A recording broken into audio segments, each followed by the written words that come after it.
My name is John Baeza. He said some of you might know me from the campaign, but I had a career before that, and I had a life before that, and I was a policeman. So let me just give you some background on me, a little bit of background. Both my grandfathers were policemen in the New York City Police Department. My uncle was a police officer in the New York City Police Department. My father was a lieutenant in the fire department of New York City, and my uncle was a battalion chief in the fire department. So I guess I was either going to become a cop or a fireman, and I chose police officer. I didn't choose it to carry a gun and a shield and have power over anybody. I chose it for family history purposes because I felt that that's what I wanted to do. And I did a little reading when I was younger, and I thought I want to be a policeman. I actually really help people, and I had a lot of people in my family doing that. So I started my career just before I became a policeman as a correction officer. Most of you know that as a prison guard at Sing Sing Correctional Facility in New York, which is about 20 miles north of the Bronx. It's a maximum security prison.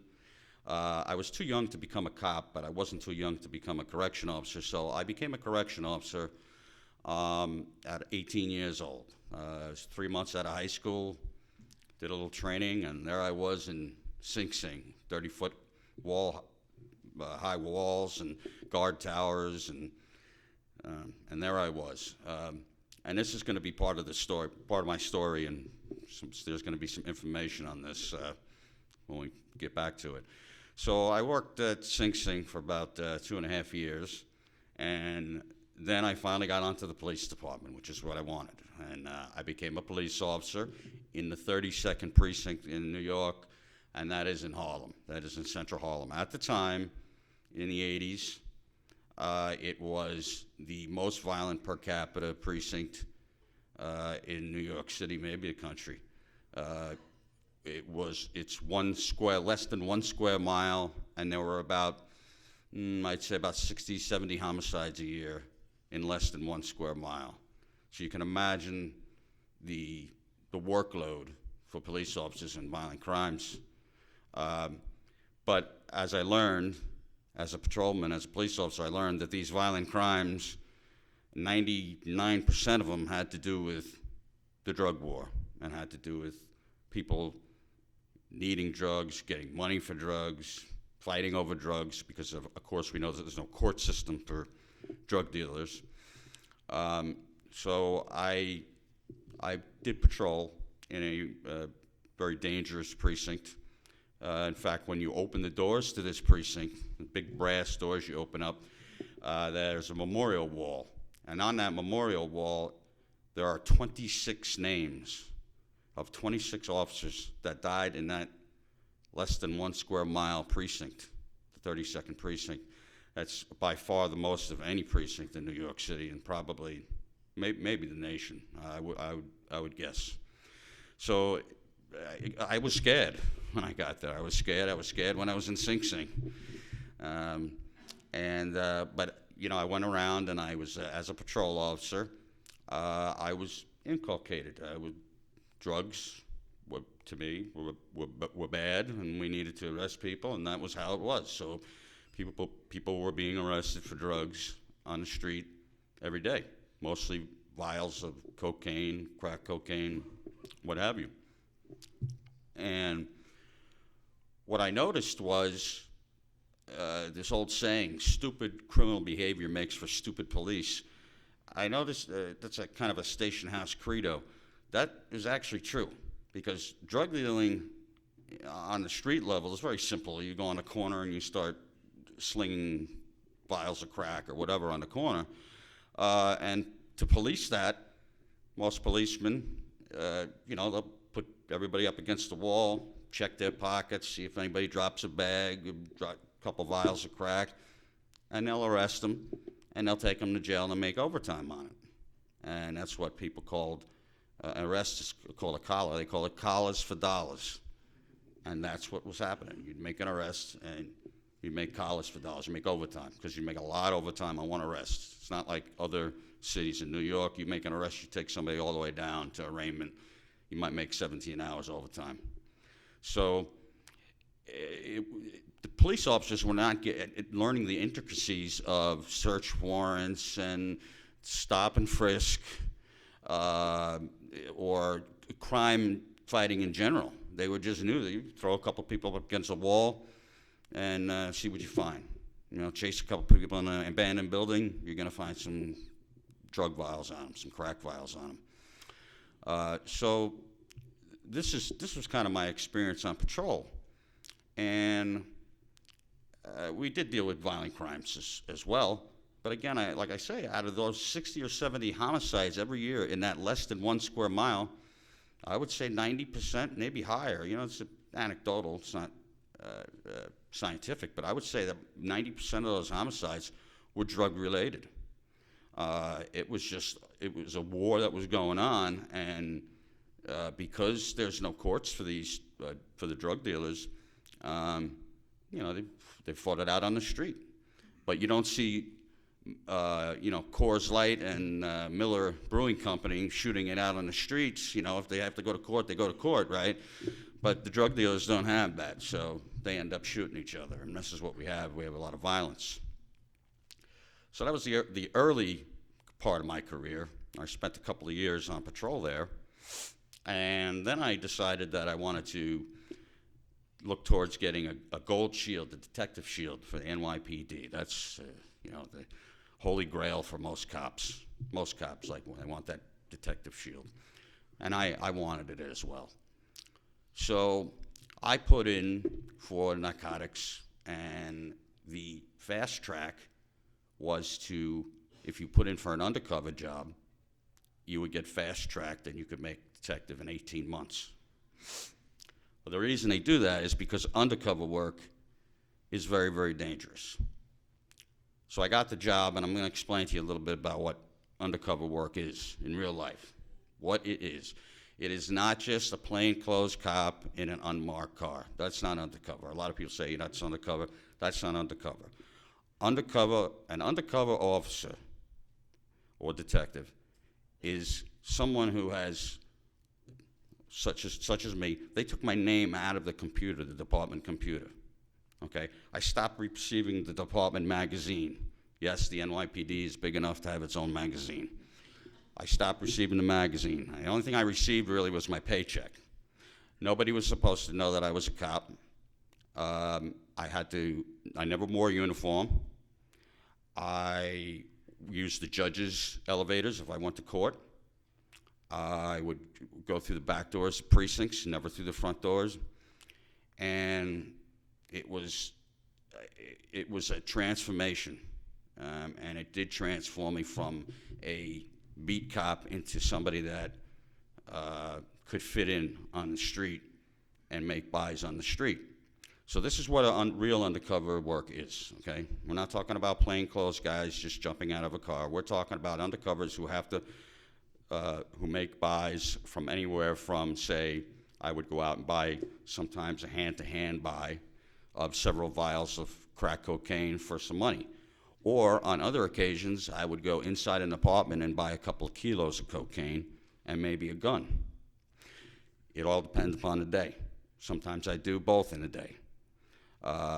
Typically, my attire would be different for different types of buys. If we were going to make buys, low-level buys, you know, I'd dress down, I'd kind of put grease on my face and wear old clothes, and I mean, nobody really thought I was a cop. In fact, cops certainly didn't know I was a cop, because I remember one time I actually was stopped. I'll give you a little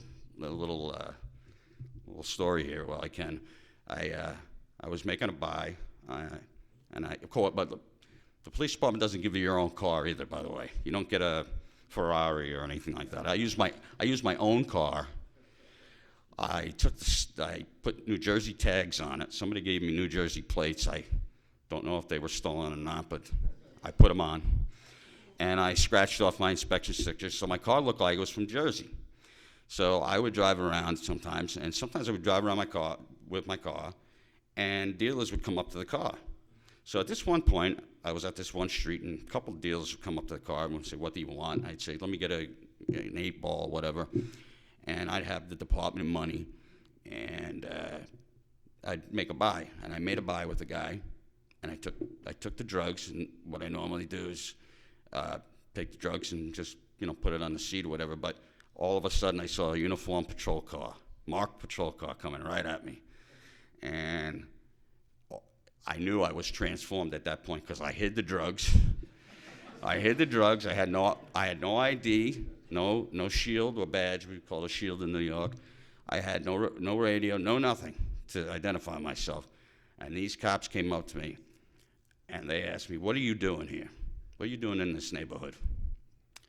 And I gave the worst answer you could possibly give, because everybody gives this answer. "I'm seeing my girlfriend." Well, that didn't work, and this one young cop started to berate me, and he actually struck me with his flashlight, one of those mag lights, on my thigh a couple of times. Give me a couple of bruises on my thigh. And his partner was an old-timer. His partner came out of the car, and when his partner looked at me, I said to him, I used all police terminology, a UF 61, the form numbers, overtime form numbers, stuff so he would know that I was a cop. And finally, I was able to drive out of there and get out of there. But I had a friend, my partner, he was actually arrested. He was actually arrested by officers that he actually used to work with in the same precinct. They didn't even know it was him. And they brought him in, they brought him all the way to the cells in the precinct, and our narcotics sergeant had to go search for him. We had to find him and get him out of the cells. And he was a very good undercover because he was being very belligerent, even while he was in the cells. Yeah, he was really good. I learned a lot from him. So you get into that zone, you do. And you also get into a zone where you can feel for somebody. I made numerous long-term buys where I'd buy kilos of cocaine, guns, and I'd get to know the person. And I'd actually kind of like them, and kind of be their friend. I mean, this is what we're doing. And then the time for the case to be closed would come, and I would be arrested along with the alleged bad guy, and I would actually feel bad. I'm not afraid to say it. I'd actually feel bad. I'd say, "Oh my gosh," and feel like a traitor, because, so now I look back on it, and of course I feel bad about it. But these are some of the episodes that you go through as an undercover officer. What we were doing basically out there with this buy and bust stuff is we were racking up body counts, bodies. How many bodies did you get? And that's what they called it. They said, "How many bodies did you get today?" 20, 30. And it all depended. The undercover would make the buy, pull around the corner or walk around the corner, finally get back to the auto, and then radio back in, the description, and they'd make the arrests, and we do that numerous times until they filled up the vans, the prisoner vans, and that was it. So it was a body count, and it was also a thing where it was drugs on the table, guns on the table, so they could take photos, photo ops. Everything was big about photo ops. They want to put the drugs on the table. In the meantime, there was no slowing down of the drug trade. There was no, we weren't making any kind of difference there, and I think we all knew it. But I'll take you to the point now in my career where I finally knew it, and I finally understood. It's a very emotional experience for me because there's a long-term buy I had been making, several buys with the same guy, and I was purchasing large amounts of heroin. And on it wasn't going to be the last buy, but on one of the last buys, I was purchasing about, $16,000 worth of heroin. And the guy took me to an abandoned building on the 4th floor, and he said, "Listen, there's an apartment in here, and we have the stuff in here." And as soon as we got to that 4th floor, he turned around and he pointed a gun at me, and he said, "This is the end of the line for you." He used a curse word at the end, but, was I scared? Of course I was scared, I thought that this is the end. I'm going to die in a tenement in Harlem. And he came up to me, I started giving him the money. It's not my money, it's the police department's money, so I gave him the money. But as being in character, I kept some of the money stashed in my socks. So he didn't get all the money, but he got most of the money. But he didn't run away or he didn't leave. He had the gun pointed at my head, and he said, "I want you to turn around," with the gun at my head. And I instinctively knew that he was going to shoot me, but he couldn't shoot me in the face. He wanted to shoot me in the back of the head. And he was going to leave. And I just refused to turn around. I had no gun on me. I didn't carry my gun because they always pat you down. So I didn't carry a gun or anything. I had no backup. My backup team was a couple blocks away. No means of communication. So I refused to turn around. And eventually there was just a slight struggle, and he ran down the stairs. I ran down after him. He was gone, long gone. What happened was he took off in a car. And at that point, I stood in the middle of the street looking around, and finally my field team came. They saw me. It's not their fault. They just, this is how it works. As you're an undercover, you deal with the situation. That was the last buy I ever made. Because during those seconds, that gun was to my head. And they caught the guy eventually. He admitted to what he had done. He didn't know I was a cop. But during that time period, I realized that I almost lost my life for what? Somebody wanted to put something in their body. Somebody wanted to make a personal choice that they wanted to use a drug. And so why shouldn't they? I mean, it really hit home with me.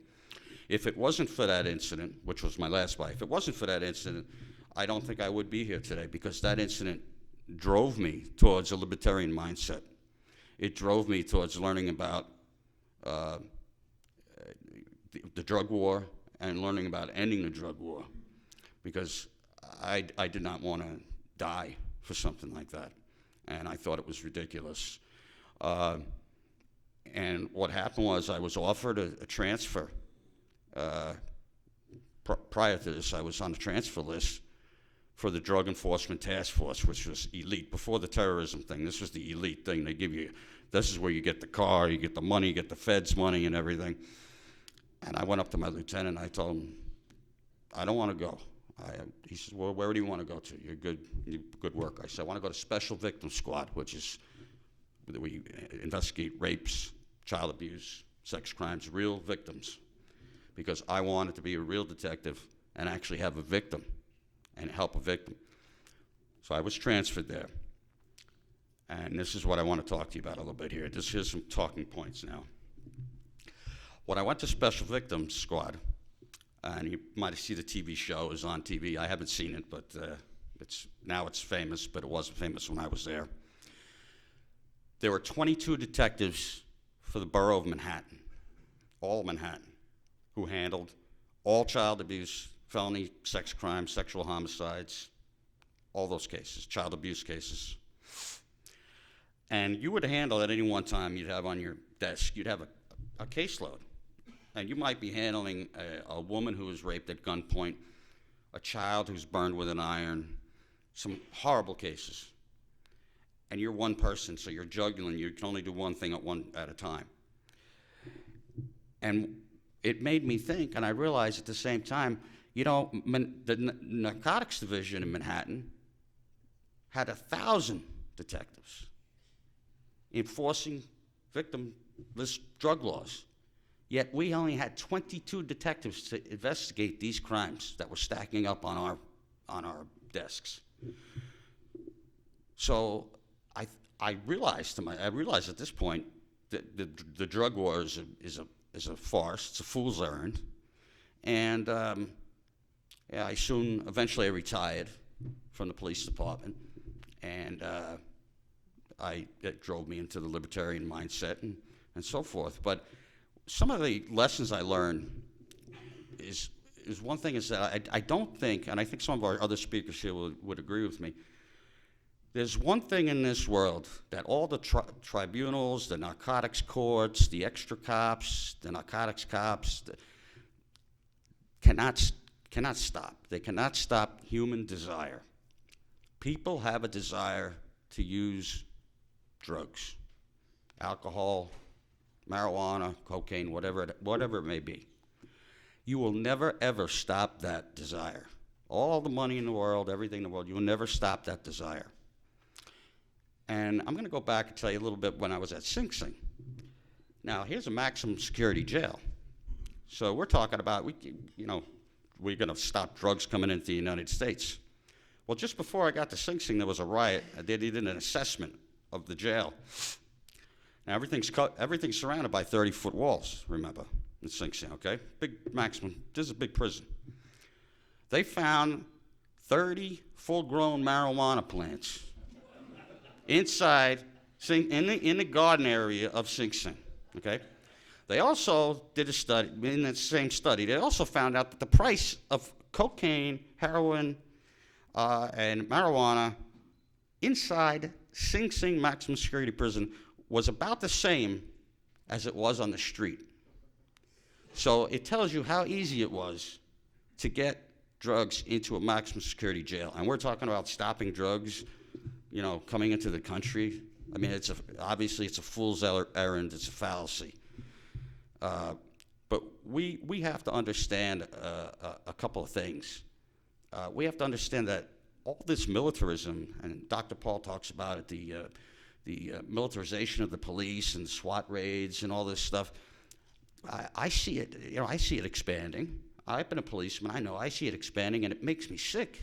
It makes me sick of the profession that I once was so proud of. Because innocent people are being killed over this fool's errand, this war that we can actually do something about. And we do have reason for optimism. We have reason for optimism because I see that we're doing fairly well on the marijuana front. I know we have some speakers that'll talk about that coming up, and I'll enjoy that. But I really am encouraged by that. So I look for a little bit of optimism there. My pessimistic nature brings me back to talk about the what they call the harder drugs. When are we going to get that? Well, the only thing I can tell people is I tell people, listen, if your wife or your relative was a victim of a crime, do you want the majority of the police force to be dealing with victimless crimes like the drug war, or would you want them to be dealing with crimes that have victims? Rapes, murders, robberies, property crimes, and how about fraud nowadays? Fraud is a big thing, but we don't have that. We have people join the police department, they want to be soldiers. That's not why I joined. And also, I read a comment, Daniel, on one of the, I shouldn't read the comments, but I read a comment. So somebody called me a Nazi, and but let me explain. That I did this. I was part of this drug war. Well, I was part of it. And one day I did a speech for law enforcement against prohibition. I was a speaker there. I'm a member.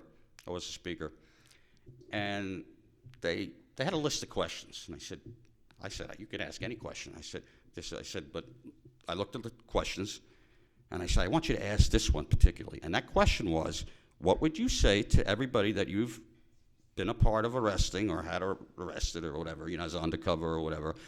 What would you say to them if you could talk to them? So I was there with a DEA agent, and so when I chose that question, he had to answer it too.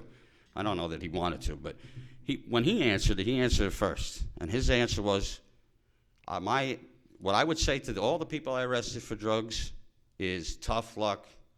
That was a crime. That's it. That's basically what he said. Now my turn came to speak to these a bunch of college students, and I said, if I could fit everybody in this room, it was a huge room. So if I could fit everybody in this room that I had a part of putting to jail for narcotics, I would apologize to them and tell them that I was the criminal for violating their rights to possess something, to put something into their body. So I take my responsibility for it. I do take responsibility for what I've done. And this, to me, speaking about this and having an opportunity to speak before you about this, is my ability to try to make amends, maybe, with myself, if I can, and for the bad things that I've done. Because it's not good when you arrest somebody for drugs. It's not good at all. But one of the things that I've always remembered is my father, who's passed away last year. He was a lieutenant in the fire department. And when I was a drug warrior one day, he told me, he said, I think we should legalize all drugs. And I said, Dad, come on, you got to be kidding me. This is crazy talk from you, my dad, Well, my dad wasn't so crazy after all, was he? He knew exactly what was going on. He had been in the ghetto. He had seen what was going on. And I still, to this day, I use him as he's my hero. But I realized that we need to send a message. So here's the message. I told you a little about my career here, and I'm kind of winding up here a little bit. But my message today is to talk about, again, where do we want our manpower? Do we want our manpower on these victimless crimes? Do we want our towns running around with tanks? You got a town by me. I think it has, 2,000 people, and it has a tank. I'm thinking, what are they going to use the tank for?